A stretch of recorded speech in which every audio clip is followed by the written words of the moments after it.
জয় মা তারা, রাধে রাধে। মার্কেটে জামাই ষষ্ঠীর আগে কাঁচা ইলিশ চলে এসছে আমার কাছে, খুব সুন্দর কাঁচা ইলিশ। কালকে বিক্রি হলো 1600 টাকা, আজকে হচ্ছে মাত্র 1000 টাকা কিলো। একদম কাঁচা ইলিশ, সুন্দর ইলিশ এসছে। মাছ একদম তরতাজা হবে, একদম কাঁচা, একদম ডায়মন্ড ইলিশ। মানে আজকে এসছে আমার কাছে জামাই ষষ্ঠীর আগে কাঁচা ইলিশ চলে এসছে, খুব সুন্দর ইলিশ।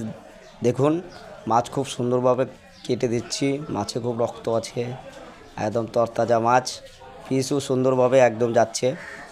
খুব সুন্দর ইলিশ। জয় মাতারা, রাধে রাধে। একদম কাঁচা ইলিশ।